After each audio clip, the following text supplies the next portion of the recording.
El extraño caso del Dr. Jekyll y Mr. Hyde de Robert Louis Stevenson.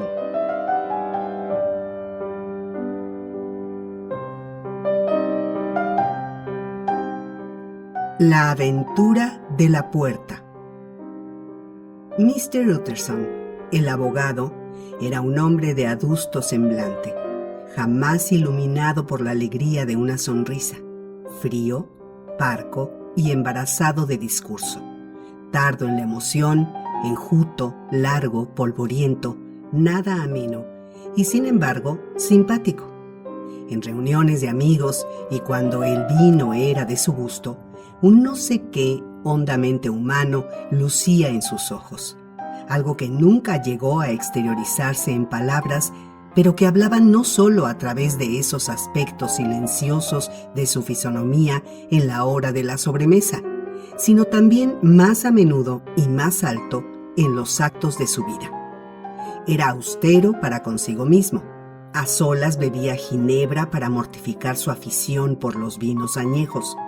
Y aunque gustaba del teatro, no había pisado sus umbrales desde hacía 20 años. Tenía, en cambio, una gran tolerancia para con el prójimo, admirando a veces, casi con envidia, la briosa vitalidad que suponían las fechorías de los demás. Y puesto en un apuro, se decidía por la ayuda antes que por la reprobación. Me inclino, solía decir finamente, a la herejía de Caín.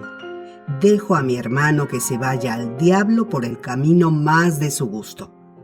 Por eso tenía casi siempre la suerte de que fuera la suya la postrera amistad honrosa y la última influencia buena en la vida de los que marchaban hacia el despeñadero, a los cuales, mientras no dejaban de visitarle, jamás mostraba ni una sombra de alteración en su trato. Fácil debía de ser tal empresa para Mr. Utterson, porque era poco demostrativo aún en sus mejores momentos, y hasta sus mismos afectos parecían fundarse tan solo en esa generosa amplitud de su benevolencia. Es señal del hombre modesto el aceptar de manos de la casualidad, hecho ya y trazado, el círculo de sus amistades, y tal le ocurría al abogado. Formaban las suyas la gente de su familia o las que había conocido más largo tiempo. Sus afecciones, como la hiedra, eran meros crecimientos, obra de los años.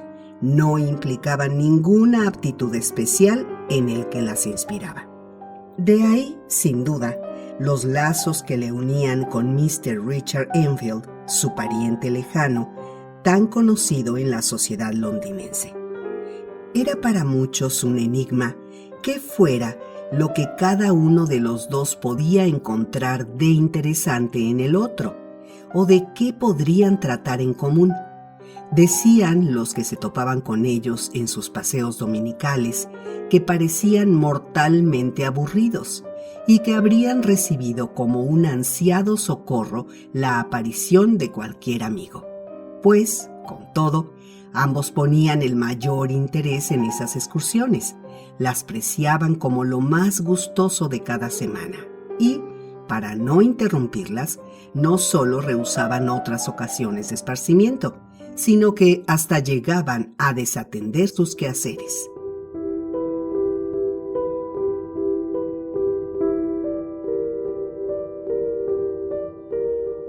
Sucedió que en una de esas caminatas fueron a dar a cierta travesía por uno de los barrios de más tránsito en Londres.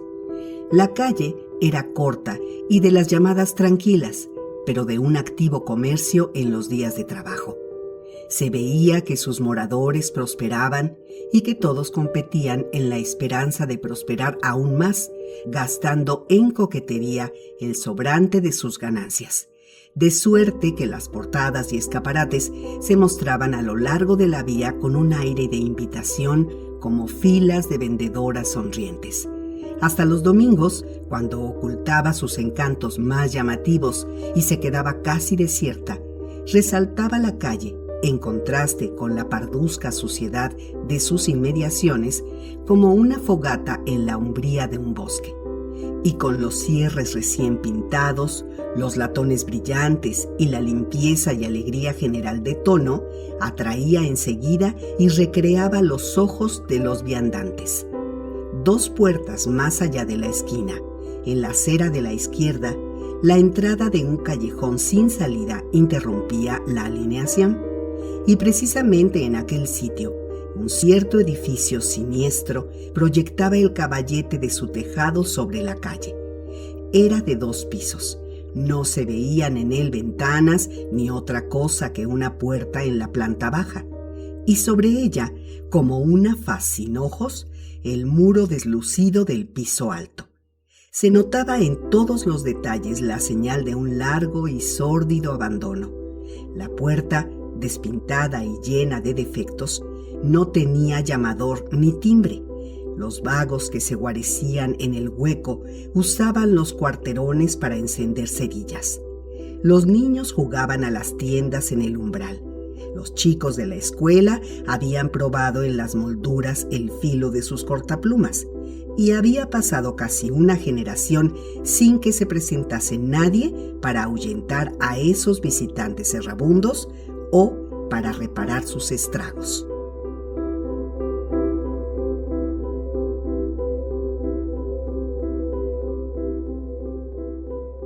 Mr. Enfield y el abogado marchaban por la acera opuesta, y al llegar frente a la puerta, el primero levantó el bastón señalándola.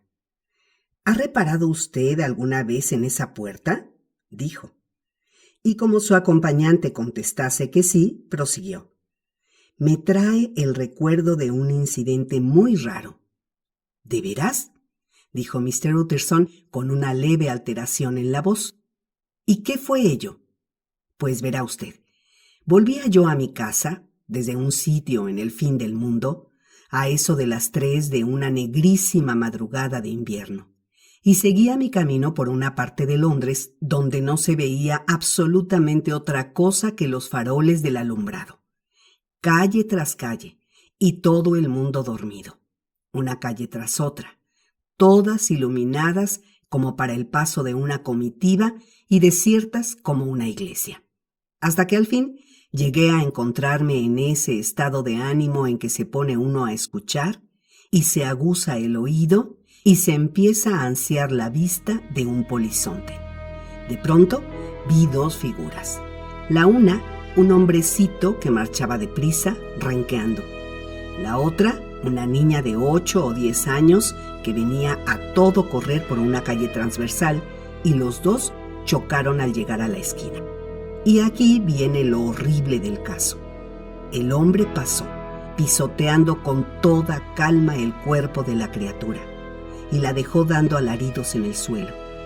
Así contado parece poca cosa, pero visto fue demoníaco. No parecía acto de un ser humano, sino de un juggernaut infernal. Le grité, apreté los talones, acogoté a mi hombre y le hice volver hasta el sitio, donde ya se había formado un grupo alrededor de la niña, que sollozaba. Estaba perfectamente tranquilo y no hizo resistencia, pero me echó una mirada tan aviesa que me produjo un sudor frío.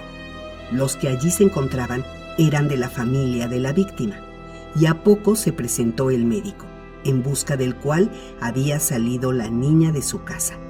Pues bien, el accidente no tenía importancia, un mero susto, según el galeno, y aquí supondría usted que se acabaría el cuento.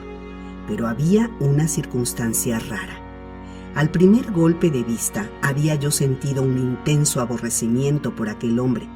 Lo mismo le había ocurrido a la familia de la niña, cosa que nada tenía de extraño, pero lo que me pasmó fue el caso del médico. Era el tipo corriente del curandero, hecho de molde, sin edad definida, incoloro, con un fuerte acento de Edimburgo, y tan emocionable como un cántaro. Pues oiga usted, estaba como todos nosotros, y cada vez que miraba a mi prisionero se le veía palidecer y atragantarse con el ansia de matarlo. Leía yo sus pensamientos como él los míos, y puesto que no se podía optar por el asesinato, Hicimos lo único que cabía hacer. Le dijimos que estábamos resueltos a armar tal escándalo que su nombre iba a correr de boca en boca por todo Londres, que si tenía alguna amistad o algún prestigio que perder, corría de nuestra cuenta que lo perdiese. Y a todo esto, mientras le acorralábamos, teníamos que contener lo mejor que se podía a las mujeres frenéticas como arpías, para que no se arrojasen sobre él. Jamás he visto un odio como el que se pintaba en aquel cerco de rostros furibundos, y allí estaba el hombre, en medio, con una especie de torva e insolente frialdad, atemorizado, eso sí, pero aguantando el chubasco como un Satanás. Si ustedes han decidido sacar dinero a costa de este percance casual, dijo el hombre, me tengo, naturalmente, que someter. Todo caballero tiene que hacer lo posible para evitar un escándalo. ¿Cuánto es? Apretamos los tornillos hasta sacarle 100 libras esterlinas para la familia de la niña. Claro es que hubiese querido zafarse, pero había en todos nosotros algo tan amenazador que al fin capituló. Inmediatamente había que posesionarse del dinero. ¿Y a dónde creerá usted que nos llevó? Pues a esa casa de la puerta. Sacó una llave, entró y a poco volvió a salir con unas 10 libras en oro y el resto en un cheque contra la banca de Coates, pagadero al portador, y firmado con un nombre que no debo mencionar, aunque sea una de las sorpresas de mi cuento. Pero diré al menos que era un nombre conocidísimo y que se ve a menudo en letras de molde. La cantidad era fuerte, pero la firma, si era auténtica, valía mucho más. Me permití insinuar a nuestro caballero que todo aquello tenía trazas de un fraude y que no es lo corriente que uno entre por la puerta de un sótano a las 4 de la mañana y salga con un cheque de 100 libras firmado por otra persona. Pero él seguía tan fresco y burlón. «Tranquilícese», me dijo. «Me quedaré con ustedes hasta que se abra la casa de banca y yo mismo cobraré el cheque». Con eso nos pusimos en marcha el médico, el padre de la niña, el hombre y yo. Pasamos en mi casa el resto de la noche y al día siguiente, después de desayunar, nos fuimos en comitiva al banco. Presenté yo mismo el cheque y dije que tenía mis razones para creer que era falso. Nada de eso. El cheque era legítimo.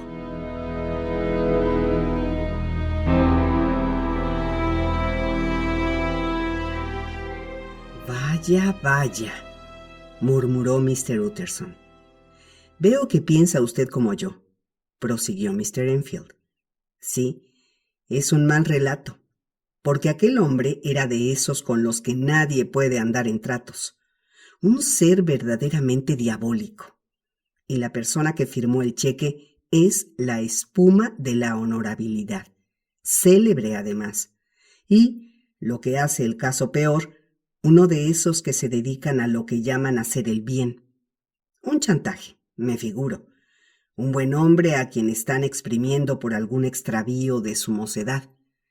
Por eso llamo la casa del chantaje a esa de la puerta. Pero aún eso no basta, como usted ve, para explicarlo todo», añadió, y permaneció largo rato pensativo. De su distracción vino a sacarle Mr. Utterson preguntando pronto: «¿Y no sabe si el firmante del cheque vive ahí?» «Vaya un sitio a propósito», respondió. «He visto en alguna parte sus señas, y creo que vive en no sé qué plaza». «¿Y no has preguntado nada acerca de la puerta?» «No, señor», replicó Mr. Enfield. «Sentía un escrúpulo. Tengo gran aversión a eso de hacer preguntas.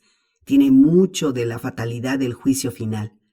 Pone uno en marcha una pregunta y es lo mismo que empujar una piedra.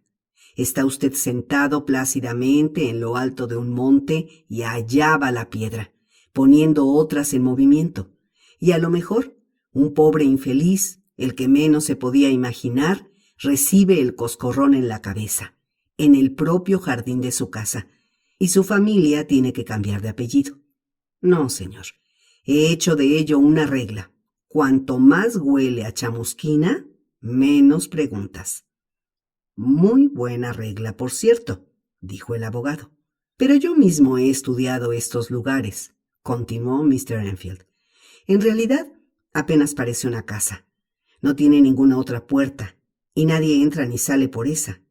A no ser, muy de tarde en tarde, el caballero de mi incidente.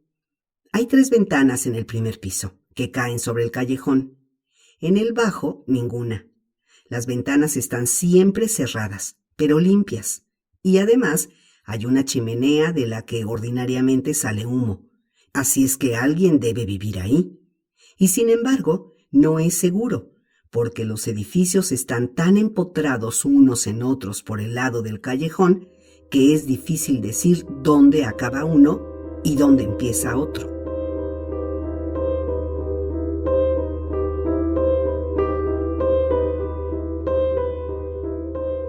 La pareja prosiguió su paseo en silencio hasta que Mr. Utterson dijo: Enfield, es una buena regla la tuya.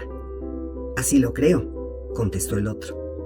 Y sin embargo, continuó el abogado, hay un punto sobre el que tengo que preguntar. Necesito saber el nombre del que pisoteó a la niña. Bien, no creo que pueda haber mal en ello. Se llama Hyde. Mr. Utterson carraspeó. ¿Y qué pinta tenía? No es fácil describirlo. Hay un no sé qué en su aspecto que no es normal. Algo desagradable, francamente detestable. Jamás he visto a nadie que me inspirase tal repulsión, y sin embargo, apenas sé por qué. Debe tener alguna deformidad. Da una impresión de cosa contrahecha, aunque no puedo especificar en qué consiste. Es un hombre de aspecto extraordinario, y a pesar de todo, no puedo decir que tenga nada que se salga de lo corriente. No, señor, no acierto con ello, no puedo describirlo. Y no es por falta de memoria, porque parece que lo estoy viendo. Mr. Utterson echó a andar otra vez silencioso, y evidentemente bajo el peso de una preocupación. ¿Está seguro de que empleó una llave?, preguntó al fin. Amigo mío, exclamó Mr. Enfield, sorprendido y desconcertado. Sí, ya sé que debe parecerte extraño, continuó. La verdad es que si no pregunté el nombre de la otra persona, ha sido porque ya lo sabía. Ya ves, Richard, que tu cuento ha dado en el blanco. Si no has sido exacto en algún pormenor, convendría que lo rectificases. Creo que debía usted haberme prevenido, contestó el otro con un asomo de enfado. Pero he sido pedantescamente exacto, como usted dice. El individuo tenía una llave, y aún hay más. La tiene todavía, y le he visto usarla aún no hace una semana. Mr. Utterson suspiró profundamente, pero ya no volvió a decir palabra, y el joven prosiguió después. He aquí otra lección para no soltar la lengua. Estoy avergonzado de mi charlatanería. Hagamos un pacto de no hablar más de este asunto. Con toda mi alma, dijo el abogado. Trato hecho, Richard.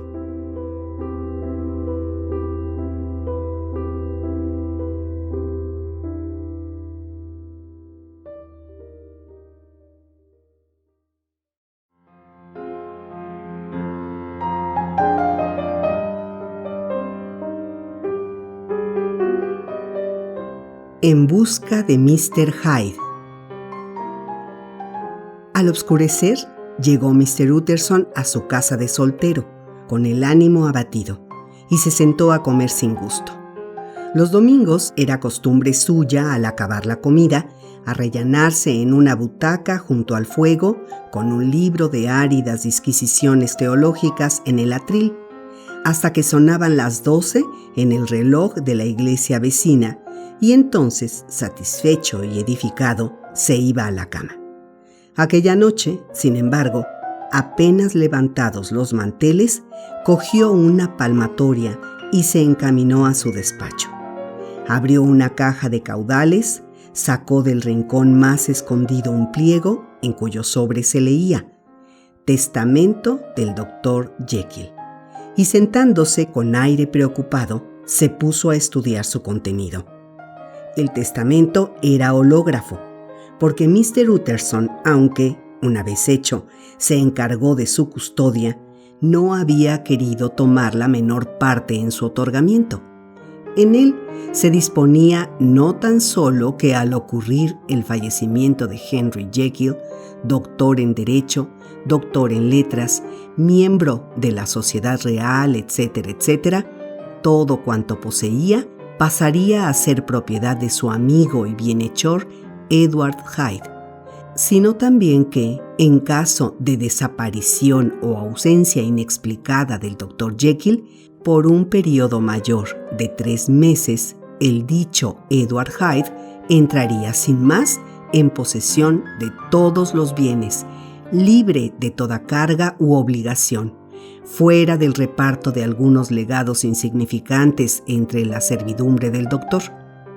Este documento había sido desde mucho tiempo atrás la pesadilla del jurisconsulto.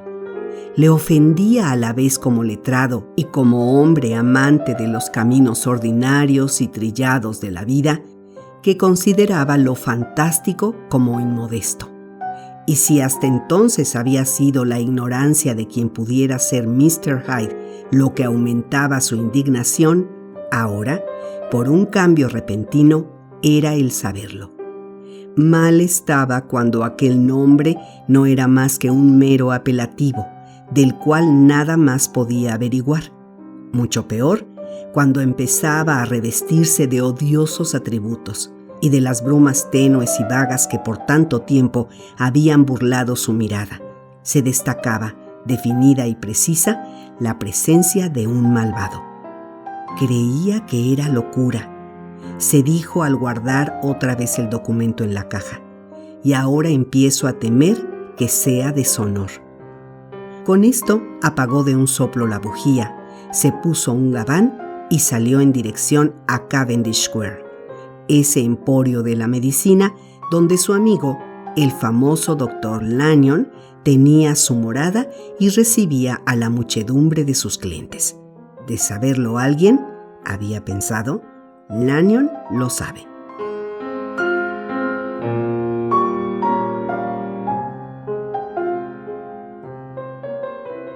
El solemne mayordomo le conocía y le acogió cortés.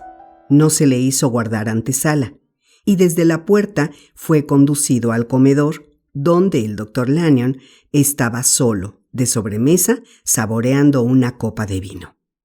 Era un señor saludable, inquieto, de rubicunda faz, con un mechón de pelo prematuramente blanco y ademanes enérgicos y ruidosos. Al ver a Mr. Utterson, saltó de la silla y le estrechó ambas manos. La cordialidad de aquel hombre tenía, a primera vista, algo teatral, pero nacía de un sentimiento sincero, porque eran los dos viejos amigos, compañeros de escuela y de colegio. Cada uno de ellos sentía un alto respeto por sí mismo y por el otro, y, lo que no va siempre como consecuencia, gozaban en su mutua compañía. Después de hablar de todo un poco, el abogado fue llevando la conversación hacia el asunto que tan desagradablemente le preocupaba. «Me parece, Lanyon», dijo, «que tú y yo debemos de ser los dos amigos más antiguos de Henry Jekyll». «Ojalá no fuésemos tan antiguos», contestó riéndose el Dr. Lanyon, «pero creo que así es. ¿Y qué hay con eso? Ahora le veo muy rara vez». «¿De veras? Yo creía que tenías cosas en que se interesaban los dos». «Las teníamos, pero hace ya más de 10 años que Henry Jekyll se fue haciendo más fantástico de lo que yo podía aguantar. Empezó a torcerse intelectualmente. Y aunque, por supuesto, me intereso por él en gracia a la vieja amistad, como suele decirse, le he visto y le veo poquísimo. Tal galimatías anticientífico», añadió el doctor enrojeciendo de pronto, «habría hecho reñir a Damón y Pythias».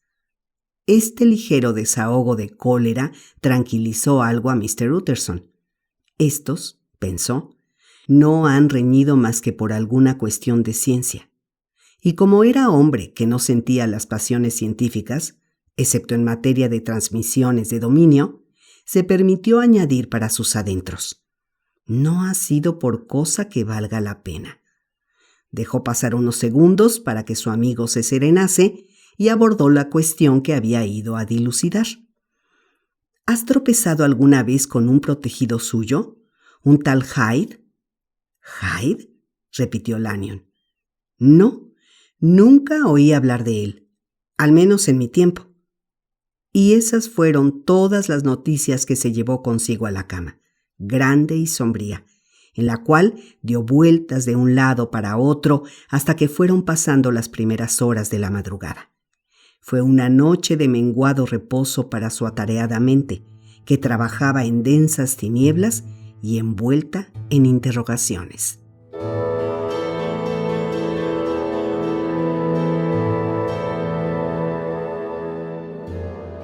Dieron las 6 en el reloj de la iglesia, que tan a mano estaba en casa de Mr. Utterson, y aún seguía aquel buceando en el problema. Hasta entonces, solo la inteligencia se había empeñado en resolverlo, pero ahora también la imaginación entraba en juego, o mejor dicho, quedaba aprisionada. Y mientras yacía y se agitaba en la espesa oscuridad de la noche y de la habitación encortinada, la narración de Mr. Enfield pasaba ante sus ojos como una sucesión de cuadros iluminados. Veía el vasto panorama de luces de una ciudad en la noche, la figura de un hombre que marchaba deprisa, la de una niña que salía corriendo de la casa de un médico y las dos se encontraban, y aquel Juggernaut en figura de hombre pisoteaba a la niña caída y proseguía su marcha sin hacer caso de sus gritos. Otras veces veía un salón de una casa suntuosa, donde su amigo, dormido, soñaba y sonreía. Y de pronto la puerta se abría. Las cortinas del lecho se separaban de un tirón. El durmiente era despertado. Y allí estaba a su lado quien tenía poder, aún en aquella hora nocturna, para obligarle a que se levantase y a cumplir sus mandatos.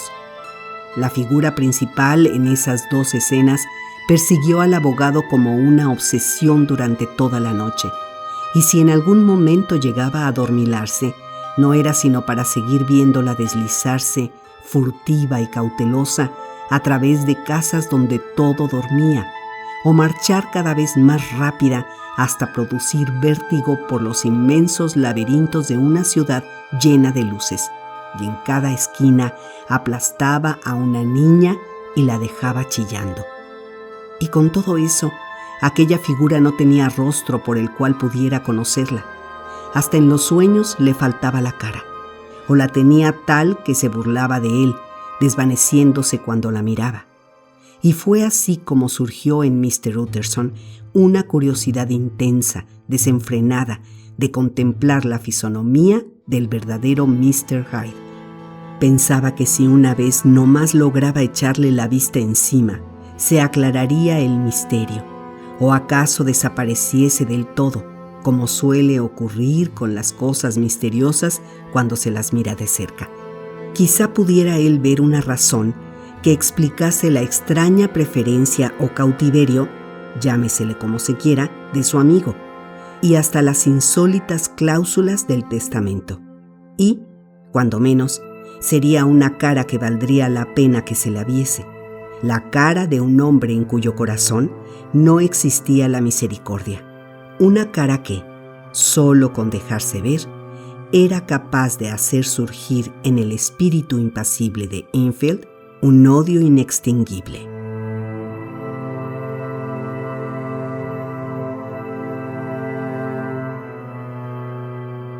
Desde aquel día comenzó Mr. Utterson a rondar y recorrer las tiendas. Por la mañana, antes de las horas de oficina. A mediodía, cuando eran mayores sus ocupaciones y el tiempo más escaso. De noche, bajo la brumosa faz de la luna londinense, A todas luces y a todas las horas de soledad o de tráfago se encontraba el abogado en el puesto que había escogido. Si él es Mr. Hyde, se había dicho, yo seré Mr. Sick. Y al fin vio su paciencia recompensada. Fue una noche fría, pero serena. La atmósfera parecía helada. Las calles limpias como un salón de baile.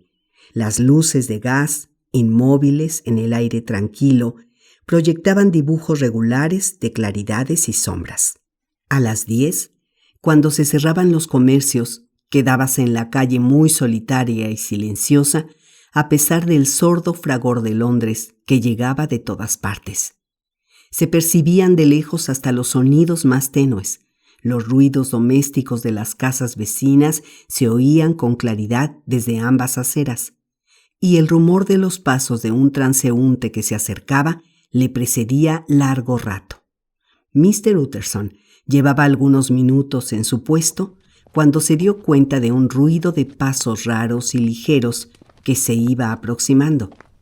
En el transcurso de sus guardias nocturnas se había acostumbrado al curioso efecto con que las pisadas de una sola persona, muy lejana aún, se aíslan y destacan de pronto del vasto zumbido rumoroso de la ciudad, y sin embargo nunca había atraído su atención de aquel modo tan definido y enérgico, y por eso, con un supersticioso presentimiento de triunfo, se guareció en la entrada del callejón. Los pasos se acercaban rápidamente, y su rumor creció de repente cuando doblaron la esquina. Mr. Utterson, atisbando desde su escondite, pudo ver enseguida la clase de hombre con quien tenía que habérselas. Era de corta estatura y de muy modesto pergueño, y aún desde aquella distancia produjo en el vigilante una inexplicable repulsión. Se dirigió en derechura hacia la puerta, cruzando la calle para ganar tiempo. Al acercarse, sacó la llave del bolsillo como quien llega a su casa. Mr. Utterson se adelantó y le tocó en el hombro al pasar. ¿Es usted Mr. Hyde? Mr. Hyde se echó hacia atrás sobresaltado, pero el temor fue solo momentáneo, y aunque sin mirar al abogado a la cara, contestó con cierto desparpajo. Así me llamo. ¿Qué quiere usted? He visto que iba usted a entrar. Soy un antiguo amigo del Dr. Jekyll, Mr. Utterson, el de la calle de Gaunt. Ya me había usted oído nombrar, y encontrándole a usted tan a punto, he pensado que me permitiría pasar a la vez. No hallaría usted al Dr. Jekyll, no está en casa, respondió Mr. Hyde, soplando en el cañón de la llave, pero sin levantar aún la vista. ¿Cómo me ha conocido usted?, preguntó. A su tiempo, dijo Mr. Utterson. ¿Quiere usted hacerme un favor? Con mucho gusto. ¿Qué es ello?, respondió Mr. Hyde. ¿Quiere usted permitirme que le vea la cara?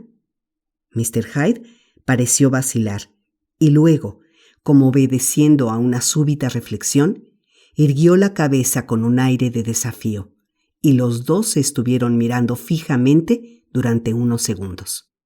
Ahora ya le reconoceré a usted, dijo Mr. Utterson. ¿Puede ser de utilidad? Sí, afirmó Mr. Hyde. Está bien que nos hayamos conocido.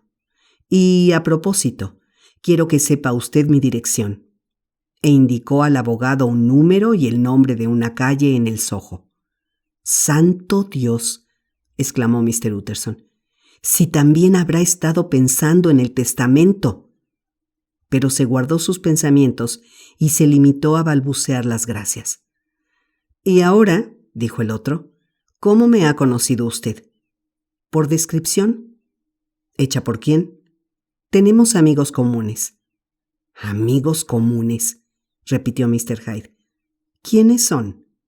Jekyll, por ejemplo.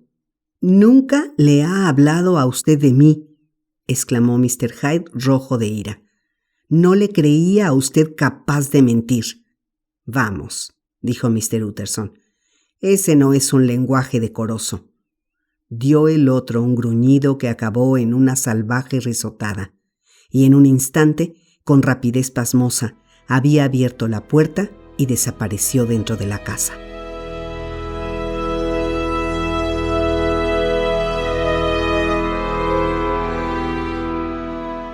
Al quedarse solo, el abogado permaneció inmóvil en el sitio en que le dejó Mr. Hyde, como una imagen de la ansiedad. Después echó a andar, pausadamente, calle arriba, deteniéndose cada 2 pasos y llevándose la mano a la frente, como sumido en honda perplejidad. El problema que así iba debatiendo mientras se alejaba era del género de los que rara vez se resuelven. Mr. Hyde era pálido y desmedrado. Producía una impresión de deformidad sin que se pudiera precisar ningún defecto de conformación. Tenía una sonrisa desagradable. Se había conducido con el abogado con no sé qué mezcla homicida de cobardía y de audacia, y hablaba con una voz opaca, baja y entrecortada. Todas esas cosas iban en su contra, pero todas ellas juntas no bastaban para explicar la nunca sentida aversión, el odio y el espanto con que Mr. Utterson lo recordaba. Tiene que haber algo más, se decía perplejo. Hay algo más, aunque no encuentre palabra que aplicarle. Si ese hombre no parece cosa humana, ¿diremos que tiene algo de troglodítico? ¿O será la mera emanación de un alma inundada que resuma a través del barro que la contiene y lo transfigura? Quizás sea eso, porque si alguna vez, ay, mi pobre Harry Jekyll, he leído en una cara la firma de Satán, ha sido en la de tu nuevo amigo. A la vuelta de la esquina, saliendo de la travesía, había una plaza de bellas casas antiguas, ya decaídas por la mayor parte de su pasada grandeza, y que se alquilaban por pisos y cuartos, a toda clase y condición de gente. Grabadores de mapas, arquitectos, oscuros abogados y agentes de empresas no menos oscuras. Una de ellas, sin embargo, la segunda desde la esquina, estaba todavía ocupada por entero, y a la puerta de aquella mansión, que ostentaba un gran aspecto de regalo y riqueza, aún sumida como estaba en la oscuridad, sin otra luz que la que salía por el montante de la entrada, se detuvo y llamó Mr. Utterson. Abrió un sirviente anciano y muy bien trajeado. «Poole», dijo el abogado, «¿está el Dr. Jekyll?» «Voy a ver, Mr. Utterson», contestó Poole, haciendo pasar al visitante a un espacioso y confortable hall, bajo de techo, con pavimento de losas, calentado, a estilo de casa de campo, por una resplandeciente chimenea abierta y alhajado con costosos muebles de roble. «¿Quiere el señor aguardar aquí, junto a la lumbre, o que encienda la luz del comedor?» «Aquí, muchas gracias», contestó Mr. Utterson. Y acercándose al fuego, se apoyó en la alta verja de metal que la protegía. Ese hall, en el que se quedó solo, era un capricho favorito de su amigo el doctor, y el mismo Utterson hablaba de él como la habitación más agradable de Londres. Pero aquella noche sentía escalofríos que le helaban la sangre. La cara de Hyde persistía, obstinada en su memoria. Experimentaba cosa rara en él, como una náusea y desgana de la vida. Y en la negrura de su humor le parecía ver algo amenazador en los reflejos trémulos del fuego sobre el pulimento de los muebles y en los inquietos saltos de las sombras proyectadas en el techo. Se sentía avergonzado de la tranquilidad que le produjo la vuelta de Poole para anunciarle que el Dr. Jekyll había salido. «He visto entrar a Mr. Hyde por la puerta de la antigua sala de disección. ¿Está eso bien, Poole? ¿Cuando no se halla en casa el Dr. Jekyll?» «Perfectamente, Mr. Utterson. Mr. Hyde tiene la llave». «Al parecer, Poole, el amo tiene gran confianza en ese joven», prosiguió el otro abstraído. «Sí, señor, mucha. Todos tenemos orden de obedecerle». «No creo haberme nunca encontrado aquí con Mr. Hyde, ¿verdad?» «Claro que no, señor. No come aquí nunca», replicó el mayordomo. «A decir verdad, por esta parte de la casa lo vemos muy poco. Casi siempre entra y sale por el laboratorio». «Buenas noches, Poole». Buenas noches, Mr. Utterson.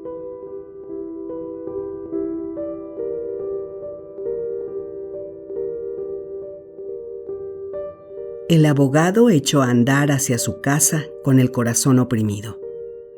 Pobre Henry Jekyll, pensaba. Me temo que andas en malos pasos.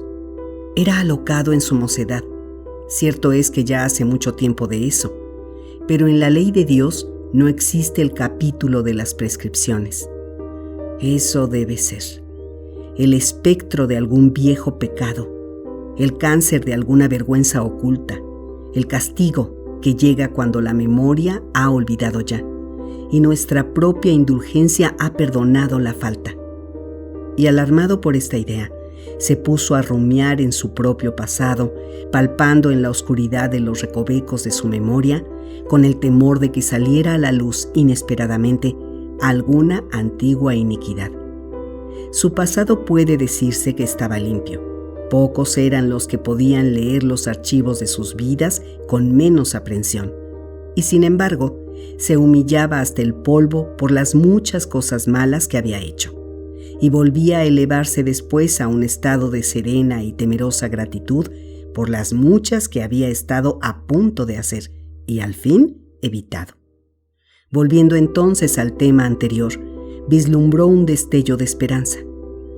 Este caballero Hyde, pensó, si se le estudiase, debe tener secretos de su propia cosecha, secretos negros como suyos y tales que, comparados con ellos, los peores del pobre Jekyll serían como rayos de sol. Las cosas no pueden seguir así. Me da frío pensar en ese engendro deslizándose como un ladrón hasta la cama de Harry. Pobre Harry, qué despertar. Y el peligro que hay en ello, porque si ese Hyde sospecha la existencia del testamento, puede entrarle impaciencia por heredar. Sí, tengo que arrimar el hombro al carro si Jekyll me deja, añadió, si Jekyll quiere dejarme, porque una vez más veía en su imaginación, claras como en un cristal transparente, las extrañas cláusulas del testamento.